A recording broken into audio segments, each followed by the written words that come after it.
Pues mira, el fundamento de la tesis ocurre como con uno de los grandes misterios de la biología marina, que es ¿qué pasa con las larvas? ¿No? El 70% de las especies marinas se dispersa o pasa por lo menos por una etapa larvaria, en donde las larvas no tienen mucho control acerca de hacia dónde van, simplemente son arrastradas por las corrientes y muy distinto de la ecología terrestre.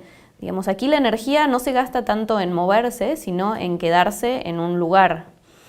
Entonces, como biólogos y para manejar el Golfo de California, para protegerlo, es de mucho interés saber cuál es el destino de esas larvas, de dónde vienen, hacia dónde van. Nosotros tenemos muchas dificultades para medirlo, pues porque es completamente diferente de estar bajo del agua con nosotros somos terrestres. Supone, sencillamente, ¿no? Entonces ahí es donde entra la genética, que es un poco complicado en metodología, ¿no? Pero lo que podemos determinar a través de la genética es en grandes áreas de distribución, pues cómo se agrupan los individuos, ¿no? Uno define una población como un conjunto de individuos que se reproducen entre sí y dejan descendencia. La huella de este proceso en el ADN es que esos individuos van a ser más similares entre sí. De misma manera que en el sudeste asiático tenemos gente que es asiática con ciertos rasgos y nosotros los occidentales, ¿no? Lo mismo ocurre con todas las especies.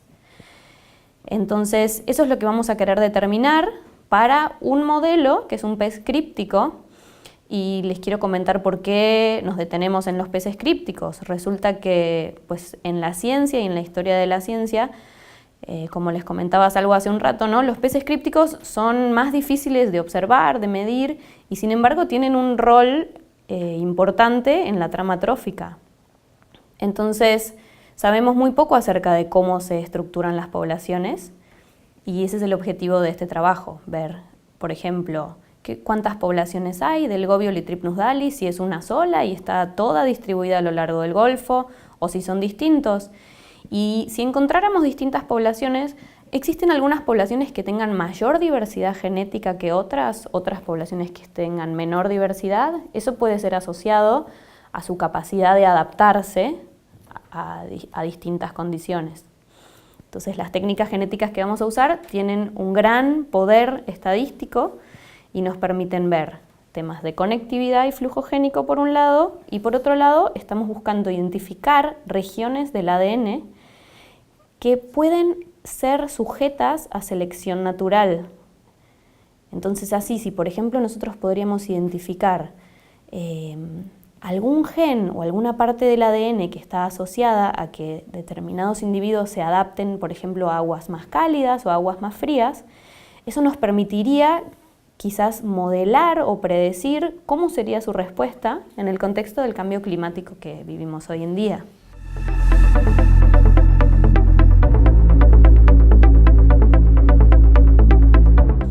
Si nosotros quisiéramos analizar, digamos, de una generación a la otra, ¿no? Bueno, aquí llegaron tantas larvas y tantas no, eso sería como un proceso que ocurrió en un evento dispersivo. Lo que nos da la genética es ya la integración a largo plazo, ¿no? De cómo muchos procesos dispersivos se dieron a lo largo del tiempo, y eso como que se resume en el ADN. Ahora, ¿cómo van a responder ante los próximos cambios? Pues me encantaría poder decírtelo, pero por lo que se sabe de ecología o lo que creemos que va a suceder es que aquellas especies que son más longevas y más grandes, las especies tope de las tramas tróficas como grandes carnívoros y así, esas especies se cree que por ser tan longevas, digamos, les cuesta más responder ante cambios mediante adaptación, ¿no? Porque para que la adaptación ocurra tiene que pasarse a las siguientes generaciones, entonces eso ocurre durante muchos años.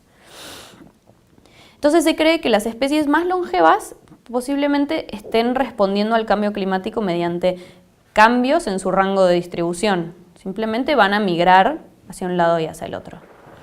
Sin embargo, especies que tienen ciclos de vida más cortos o que tienen baja movilidad, como es el caso de muchos peces crípticos que viven muy fijos a su hábitat, Estas especies se cree que quizás respondan ante cambios ambientales mediante adaptación. O sea, es así, las generaciones pasan, por ejemplo, mi góvido se reproduce año a año. La mayoría de los individuos vive un año y muere, y al año siguiente llegan los niños y al año siguiente así.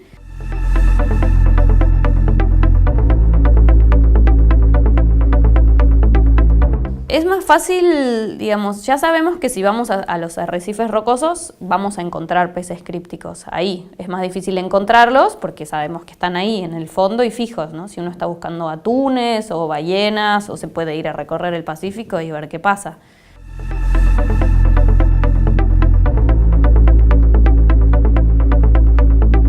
Como les comentaba, nosotros no sabemos muy bien ¿qué regiones del Golfo? Digamos, en el Golfo de California tenemos áreas marinas protegidas. Y la toma de decisiones sobre esas áreas marinas protegidas, dónde están y qué hacer allí, están basadas hoy en día en pues, qué número de especies hay, cuánto hay. Entonces, a partir de eso se calculan distintos índices.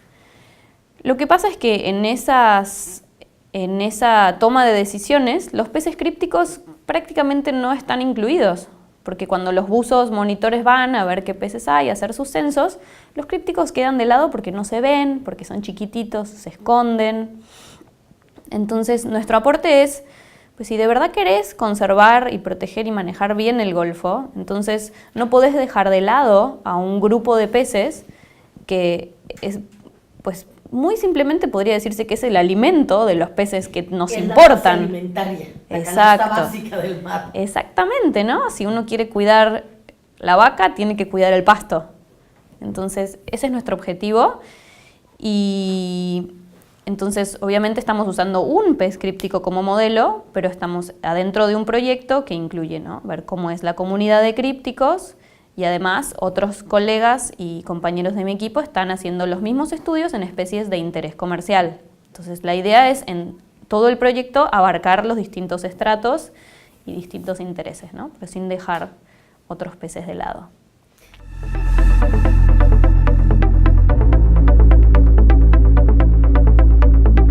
Sí, el Golfo de California es un excelente laboratorio natural para poner a prueba justamente esto que me comentás, ¿no? La influencia del paisaje, nos referimos a sus corrientes, temperatura, profundidad, tipo de fondo. Todo eso en el Golfo de California tenemos la ventaja de que, como tú dices, ¿no?, primero es un mar semicerrado, además abarca un gradiente latitudinal de 8 grados, entonces las condiciones a su interior son muy heterogéneas. Y además son muy conocidas y han sido muy estudiadas, entonces tenemos un montón de información, porque nuestra variable respuesta va a ser cómo vemos que es la estructura espacial genética. Ese es el resultado. Y lo que nosotros queremos explicar es esa estructura con un modelo de corrientes oceanográfico que existe para el Golfo. Esto es un modelo, integra muchos años, entonces sabemos que tiene cierta constancia y predictibilidad. Por otro lado, tenemos imágenes satelitales que se han tomado desde el 2002 o 2003 en adelante hasta el día de hoy. El satélite Aquamodis pasa 2 veces al mes por aquí, toma una foto y uno tiene una imagen de 1 kilómetro por 1 kilómetro de la temperatura de todo el Golfo. Entonces nosotros podemos decir, fui a este sitio, en este sitio la temperatura promediada históricamente es determinada, es esta temperatura y es esta temperatura en enero, en febrero, en marzo. Eso se llama hacer climatologías. Como temperatura y la conectividad oceanográfica son 2 de los factores más estudiados en la literatura en este tipo de trabajos. Entonces, por eso nosotros creemos, y como primera aproximación a un modelo y a un tipo de estudio que no es muy abundante en el Golfo, somos de las primeras generaciones que estamos haciendo este tipo de técnica. Entonces, pues tenemos esperanzas, ¿no? Tenemos mucha información de cómo es el Golfo y vamos a tener mucha información genética porque vamos a hacer una técnica de última generación donde obtenemos miles de marcadores moleculares y el poder estadístico que podemos alcanzar hoy es mucho mayor que lo que se obtenía antes. Entonces, bueno, a ver qué nos sale.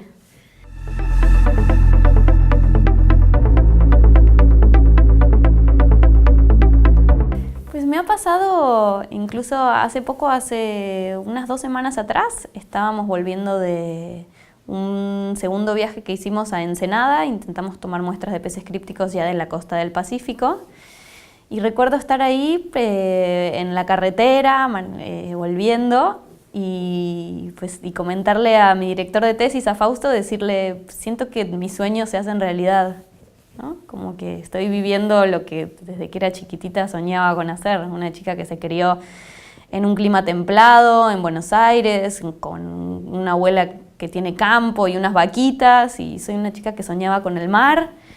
Así que, pues por mi parte sí siento que aquí pues, mis sueños se hacen realidad, vivo la vida que siempre quise.